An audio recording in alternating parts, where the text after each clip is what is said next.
তার মানে প্রত্যেকের এক একটা পারপাস আছে, এক একটা উদ্দেশ্য আছে জীবনে। প্রত্যেকটা ক্ষেত্রে মনে করো আমরা প্রত্যেকে যারা পৃথিবীতে জন্ম নিয়েছে প্রত্যেকে এক একটা উদ্দেশ্য নিয়ে আসছি। প্রত্যেকেরই এক একটা জীবনে আসার পেছনে একটা কারণ আছে। প্রত্যেকে আমরা ইউনিক, কারোর সাথে আমাদের কারো মিল নাই। তাই কে কালো, কে ফর্সা, কে পড়াশোনায় লাড্ডা মারছে, কে চাকরিতে ভালো করে নাই, কে ব্যবসাতে তত্ত্বরায় উঠে নাই, এগুলা দিয়ে অন্যের সাথে তুলনায় গিয়ে কিন্তু নিজেকে কখনো ছোট করবা না।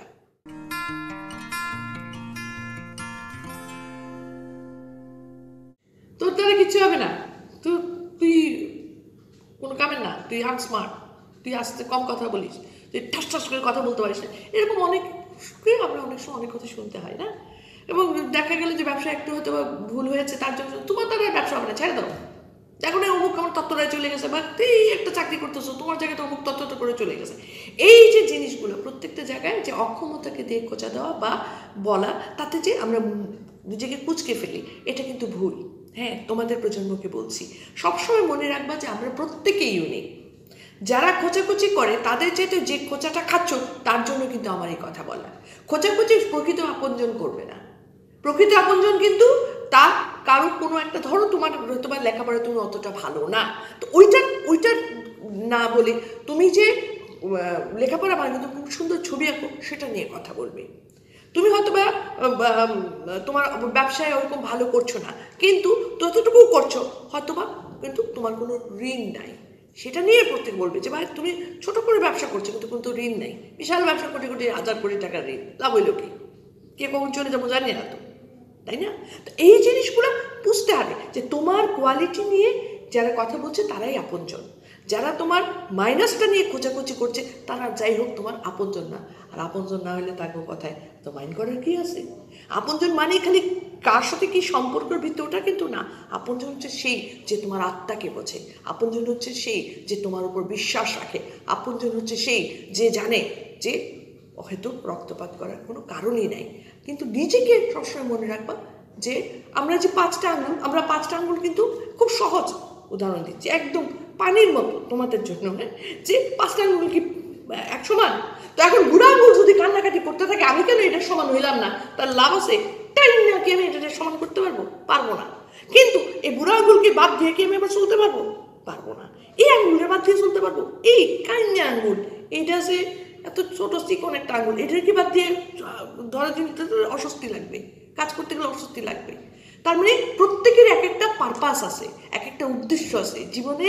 প্রত্যেকটা ক্ষেত্রে মনে করো আমরা প্রত্যেকে যারা পৃথিবীতে জন্ম নিয়েছে প্রত্যেকে এক একটা উদ্দেশ্য নিয়ে আসছি।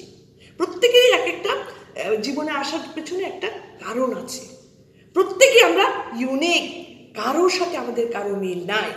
তাই কে কালো, কে ফর্সা, কে পড়াশোনায় লাড্ডা মারছে, কে চাকরিতে ভালো করে নাই, কে ব্যবসাতে তত্ত্বরায় উঠে নাই, এগুলো দিয়ে অন্যের সাথে তুলনায় গিয়ে কিন্তু নিজেকে কখনো ছোট করবা না। তোমার ভেতরে আগুন আছে, ইয়েস, তুমিও এটার মতোই প্রয়োজনীয়, কিংবা এটার মতো, কিংবা এটার মতো একই রকম, কিন্তু সবগুলো নাও হতে পারে। তাই অন্যের সাথে তুলনা না গিয়ে নিজের সাথে নিজেকে তুলনা করবা, এবং নিজের সাথে তুলনা আজকে তোমার চাইতে আগামী তুমি যাতে বেটার হয় সে চেষ্টা করতে হবে। সে চেষ্টা যখনই তুমি করতে পারবা, যখনই তুমি অন্যের কথা কান পেতে শুনবা না, শুনবা যারা কি বললো এখানে ঢুকাবে, এখান দিয়ে বের করবে। কারণ প্রত্যেকটা জিনিস ক্ষতি করবে কার? যারা এরকম খোঁচা দেবার তাদের দিয়ে চলে গেল না, তোমাকে ক্ষতি করবে, তোমাকে ধ্বংস করবে, তোমার ভিতরে রক্তপাত করবে। তাতেই ভবিষ্যৎ কার নষ্ট হচ্ছে? তোমার নিজের নষ্ট হচ্ছে। তাতে জীবনযাত্রা ব্যাহত কার হচ্ছে? তোমার। মনের শান্তি যাচ্ছে কার? তোমার। সর্বক্ষেত্রে কিন্তু ক্ষতিগ্রস্ত হচ্ছে কে? পাশের বাসা সমীরণ ভাবি না, কিন্তু তুমি নিজে। তাহলে কি দরকার? সব সময় মনে রাখবা আমি এই পৃথিবীতে এসেছি, নিশ্চয়ই আমার দ্বারা কোনো না কোনো কাজ হবে, এবং আমি আমার মতো আরেকজন নেই, আমি আমার মতো ইউনিক, আমি আমাকে নিয়ে এগোবো, আমি আমাকে নিয়ে এগোতে থাকবো, এবং ডেফিনেটলি যিনি পাঠিয়েছেন তার উপর বিশ্বাস রাখবো। ইনশাআল্লাহ সফলতা আসবেই। আজ আর নয়, সবাই ভালো থাকবেন, সুন্দর থাকবেন, সুস্থ থাকবেন। আর একটা কথায়, সব সমস্যার সমাধান আমাদের দ্বারা করা মোটেও সম্ভব নয়। তাই কিছু কিছু সমস্যার সমাধান আমাদের সম্পূর্ণভাবে আল্লাহর ওপর ছেড়ে দেবো। বাকিটুকুর জন্য আল্লাহ ভরসা, আমি, আপনি, আমরা সবাই খুঁজে নেব সেই সমস্যার সমাধান। শুধু হাল ছেড়ো না বন্ধু। আশা করি ভিডিওটা ভালো লেগেছে। জীবন সম্পর্কে জানার জন্য সাথেই থাকুন হাল ছেড়ো না বন্ধু। সাবস্ক্রাইব করুন আমাদের চ্যানেল।